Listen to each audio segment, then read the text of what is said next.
ಶಂಕರಾಚಾರ್ಯ ವಿರಚಿತ ವಿಷ್ಣು ಭುಜಂಗ ಪ್ರಯಾತ ಸ್ತೋತ್ರದ ಮೊದಲನೇ ಶ್ಲೋಕ ಹಾಗೂ ಅದರ ಅರ್ಥ. ಚಿದಂಶಂ ವಿಭುಂ ನಿರ್ಮಲಂ ನಿರ್ವಿಕಲ್ಪಂ ನಿರೀಹಂ ನಿರಾಕಾರಮೋಂಕಾರಗಮ್ಯಂ ಗುಣಾತೀತಮವ್ಯಕ್ತಮೇಕಂ ತುರೀಯಂ ಪರಂ ಬ್ರಹ್ಮಯಂ ವೇದ ತಸ್ಮೈ ನಮಸ್ತೆ. ಇನ್ನೊಮ್ಮೆ, ಚಿದಂಶಂ ವಿಭುಂ ನಿರ್ಮಲಂ ನಿರ್ವಿಕಲ್ಪಂ ನಿರೀಹಂ ನಿರಾಕಾರಮೋಂಕಾರಗಮ್ಯಂ ಗುಣಾತೀತಮವ್ಯಕ್ತಮೇಕಂ ತುರೀಯಂ ಪರಂ ಬ್ರಹ್ಮಯಂ ವೇದ ತಸ್ಮೈ ನಮಸ್ತೆ. ಪದಚ್ಛೇದ.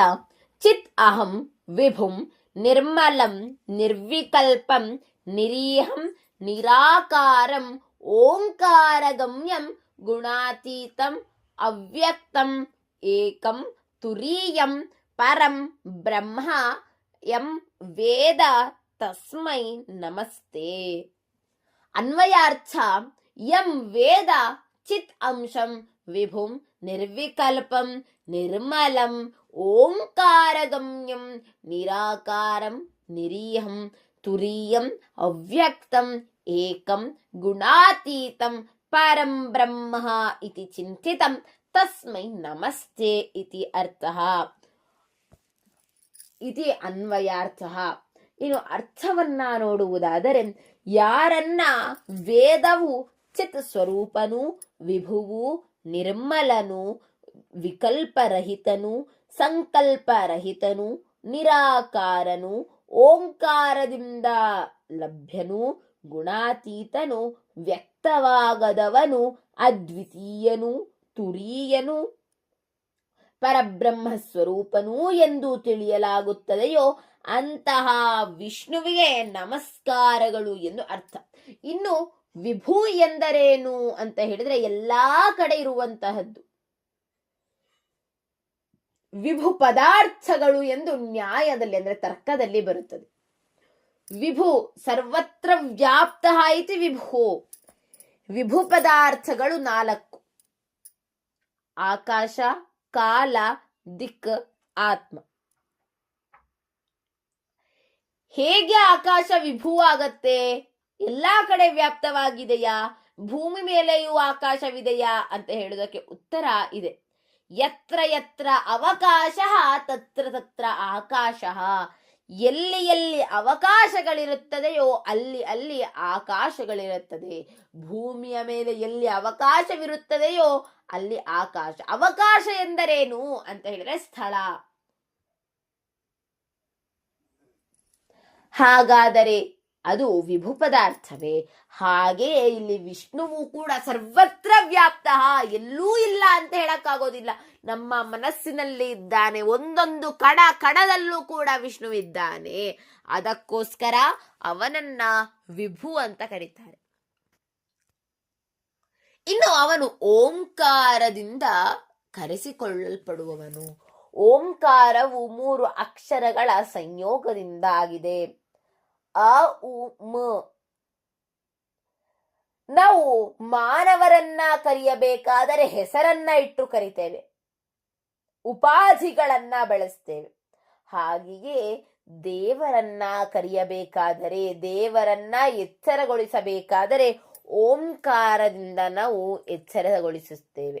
ಅದಕ್ಕೆ ಗಾಯತ್ರಿ ಮಂತ್ರದಲ್ಲೂ ಓಂ ಭೂರ್ಭುವಸ್ಸುವಃ ಎಂಬ ಒಂದು ಓಂಕಾರದಿಂದಲೇ ಗಾಯತ್ರಿ ಮಂತ್ರದ ಪ್ರಾರಂಭವು ಕೂಡ ಆಗುತ್ತದೆ. ಇನ್ನು ನಾವು ಗಮನಿಸಿದಂತೆ ಎಲ್ಲಾ ಸ್ತೋತ್ರಗಳ ಪ್ರಾರಂಭವು ಕೂಡ ಓಂಕಾರದಿಂದಲೇ ಆಗುತ್ತದೆ. ಇವನು ಓಂಕಾರದಿಂದ ಮಾತ್ರ ಲಭ್ಯನಾಗುವವನು. ಇನ್ನು ನಿರಾಕಾರನು, ಯಾವುದೇ ಆಕಾರ ಇಲ್ಲ ಇವನಿಗೆ, ನಾವು ಮಾಡಿಕೊಂಡಿರುವುದು ಅಷ್ಟೆ. ಇವನಿಗೆ ಯಾವುದೇ ರೀತಿಯಾದಂತಹ ಆಕಾರಗಳಿಲ್ಲ. ನಮ್ಮ ಮಾನವರಿಗೆ ಆಕಾರ, ಒಂದು ಕಲ್ಪನೆ ಇಲ್ಲದೆ ಭಕ್ತಿ ಬರುವುದಿಲ್ಲ ಎಂಬ ಕಾರಣಕ್ಕಾಗಿ ಮೂರ್ತಿ ರೂಪವನ್ನ ವಿಷ್ಣುವಿಗೆ ನೀಡಿರುವುದು. ಇನ್ನು ಗುಣಾತೀತನು, ತ್ರಿಗುಣಗಳಿದೆ. ಯಾವ್ಯಾವುದು? ಸತ್ವಗುಣ, ರಜೋಗುಣ, ತಮೋಗುಣ. ಇದು ಹೇಗೆ ಹುಟ್ಟುತ್ತೆ, ಅದರ ಸ್ವರೂಪ ಏನು ಅಂತ ನಮಗೆ ಪ್ರಶ್ನೆ ಬಂದ್ರೆ ಅದಕ್ಕೆ ಉತ್ತರವಾಗಿ ದ್ವಾಪರ ಯುಗದ ಅಂತಿಮದಲ್ಲೇ ಶ್ರೀಕೃಷ್ಣನು ನಮ್ಮ ಧರ್ಮ ಗ್ರಂಥವಾದಂತಹ ಭಗವದ್ಗೀತೆಯಲ್ಲಿ ಬೋಧಿಸ್ತಾನೆ. 14ನೇ ಅಧ್ಯಾಯ ಗುಣತ್ರಯ ವಿಭಾಗ ಯೋಗ. ಇದರ 5ನೇ ಶ್ಲೋಕದಲ್ಲಿ ಹೇಳ್ತಾರೆ, ಸತ್ವಂ ರಜಸ್ತಮ ಇತಿ ಗುಣಾಃ ಪ್ರಕೃತಿ ಸಂಭವಾಃ ನಿಬಧ್ನಂತಿ ಮಹಾಬಾಹೋ ದೇಹೇ ದೇಹಿನಮವ್ಯಯಂ. ಇದರ ಅರ್ಥವನ್ನ ನೋಡೋದಾದ್ರೆ, ಪ್ರಕೃತಿಯಿಂದ ಹುಟ್ಟಿದ ಸತ್ವಗುಣ, ರಜೋಗುಣ, ತಮೋಗುಣ ಎಂಬ 3 ಗುಣಗಳು ಅವಿನಾಶಿ ಆತ್ಮವನ್ನ ದೇಹದಲ್ಲಿ ಬಂಧಿಸಿ ಇಡ್ಕೊಳ್ತವೆ. ಇನ್ನು ಗುಣತ್ರಯ ವಿಭಾಗ ಯೋಗದ 6ನೇ ಶ್ಲೋಕದಲ್ಲಿ ಸತ್ವಗುಣದ ಲಕ್ಷಣವನ್ನ ಹೇಳ್ತಾರೆ. ತತ್ರ ಸತ್ವಂ ನಿರ್ಮಲತ್ವಾತ್ ಪ್ರಕಾಶಕಮನಾಮಯಂ ಸುಖ ಸಂಗೇನ ಬಧ್ನಾತಿ ಜ್ಞಾನ ಸಂಗೇನ ಚಾನಘ. ಸತ್ವಗುಣವು ನಿರ್ಮಲವಾದದ್ದು, ಪ್ರಕಾಶವನ್ನ ಕೊಡುವಂತಹದ್ದು ಮತ್ತು ರೋಗರಹಿತವಾದದ್ದು. ಇದು ಸುಖ ಮತ್ತು ಜ್ಞಾನದ ಆಸಕ್ತಿಯಿಂದ ಆತ್ಮನನ್ನ ಬಂಧಿಸುತ್ತದೆ. ಇನ್ನು ರಜೋಗುಣದ ಲಕ್ಷಣವನ್ನ 14ನೇ ಅಧ್ಯಾಯದ 7ನೇ ಶ್ಲೋಕದಲ್ಲಿ ಮುದ್ರಿಸಲಾಗಿದೆ. ರಜೋ ರಾಗಾತ್ಮಕಂ ವಿದ್ಯೆ ತೃಷ್ಣಾ ಸಂಗ ಸಮುದ್ಭವಂ ತನ್ನಿಬಧ್ನಾತಿ ಕೌಂತೇಯ ಕರ್ಮ ಸಂಗೇನ ದೇಹಿನಂ. ರಜೋಗುಣವು ಆಸೆಯ ಸ್ವರೂಪವಾದದ್ದು. ಇದು ತೃಷೆ ಮತ್ತು ಆಸಕ್ತಿಯಿಂದ ಹುಟ್ಟಿ ಕರ್ಮದ ಬಂಧನಕ್ಕೆ ಸಿಕ್ಕಿ ಹಾಕಿಸುತ್ತದೆ. ಇನ್ನು ತಮೋಗುಣದ ಲಕ್ಷಣ 8ನೇ ಶ್ಲೋಕದಲ್ಲಿದೆ. ತಮಸ್ತ್ವಜ್ಞಾನಜಂ ವಿದ್ಧಿ ಮೋಹನಂ ಸರ್ವದೇಹಿನಾಂ ಪ್ರಮಾದಾಲಸ್ಯ ನಿದ್ರಾಭಿಃ ತನ್ನಿಬಧ್ನಾತಿ ಭಾರತ. ಇನ್ನು ತಮೋಗುಣವು ಅಜ್ಞಾನದಿಂದ ಕೂಡಿದ್ದು ಎಲ್ಲರಿಗೂ ಮೋಹವನ್ನ ಉಂಟು ಮಾಡುತ್ತದೆ. ಇದು ಅಜಾಗರೂಕತೆ, ಸೋಮಾರಿತನ ಮತ್ತು ನಿದ್ರೆಯಿಂದ ಆತ್ಮನನ್ನ ಬಂಧಿಸುತ್ತದೆ. ಈ ರೀತಿಯಾದಂತಹ 3 ಗುಣಗಳ ರಹಿತನೂ ಆದವನು ನಮ್ಮ ವಿಷ್ಣು. ಇನ್ನು ಅದ್ವಿತೀಯನು, ನ ದ್ವಿತೀಯ ಅದ್ವಿತೀಯ. ದ್ವಿತೀಯ ಅಂದ್ರೆ ಏನು? ಎರಡನೆಯವನು. ನ ದ್ವಿತೀಯ, ಎರಡನೆಯವನಲ್ಲ. ಅರ್ಥಾತ್ ಇವನಂತೆ ಇನ್ನೊಬ್ಬ ಇಲ್ಲ, ಇವನೇ ಮೇಲುಗೈ ಅಂತ.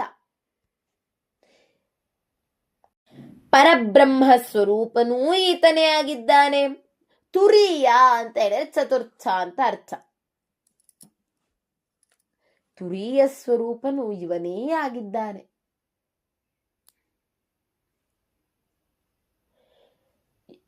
ವ್ಯಕ್ತವಾಗದವನು ಎಲ್ಲೂ ಕೂಡ ಇವನು ವ್ಯಕ್ತ ಆಗೋದಿಲ್ಲ. ಅಂತಹ ವಿಷ್ಣು ಸಂಕಲ್ಪರಹಿತನೂ ಆಗಿದ್ದಾನೆ. ನಿರ್ಮಲ, ಯಾವುದೇ ರೀತಿಯಾದಂತಹ ಕಲ್ಮಶ ಇಲ್ಲ, ಎಲ್ಲ ನಿರ್ಮಲವಾಗಿದೆ. ವಿಕಲ್ಪರಹಿತನು, ಚಿತ್ತ ಸ್ವರೂಪನು ಅಂತ ಯಾರನ್ನ ವೇದ ಉಪನಿಷತ್ಗಳು ಭಾವಿಸುತ್ತದೆಯೋ ಅಂತಹ ವಿಷ್ಣುವಿಗೆ ನಮಸ್ಕಾರಗಳು ಎಂದು ಶಂಕರಾಚಾರ್ಯರು ವಿಷ್ಣು ಭುಜಂಗ ಪ್ರಯಾತ ಸ್ತೋತ್ರದ ಶ್ಲೋಕದಲ್ಲಿ ಹೇಳಿದ್ದಾರೆ. ಈ ಒಂದು ಸ್ತೋತ್ರದಲ್ಲಿ ಒಟ್ಟು 14 ಶ್ಲೋಕಗಳಿವೆ. ಈ 14 ಶ್ಲೋಕಗಳು ಕೂಡ ಭುಜಂಗ ಪ್ರಯಾತ ಎಂಬ ವೃತ್ತದಲ್ಲಿ ಇದೆ. ಈ ವೃತ್ತದಲ್ಲಿ 12 ಅಕ್ಷರಗಳಿವೆ. ಇನ್ನು ಮುಂದಿನ ಶ್ಲೋಕವನ್ನ ಹಾಗೂ ಅದರ ತಾತ್ಪರ್ಯವನ್ನ ಮುಂದಿನ ಸಂಚಿಕೆಯಲ್ಲಿ ಅರಿಯೋಣ. ಸರ್ವೇ ಜನಾಃ ಸುಖಿನೋ ಭವಂತು, ಸಕಲ ಸನ್ಮಂಗಲಾನಿ ಭವಂತು, ಲೋಕಾಃ ಸಮಸ್ತಾಃ ಸುಖಿನೋ ಭವಂತು. ಧನ್ಯವಾದಾः.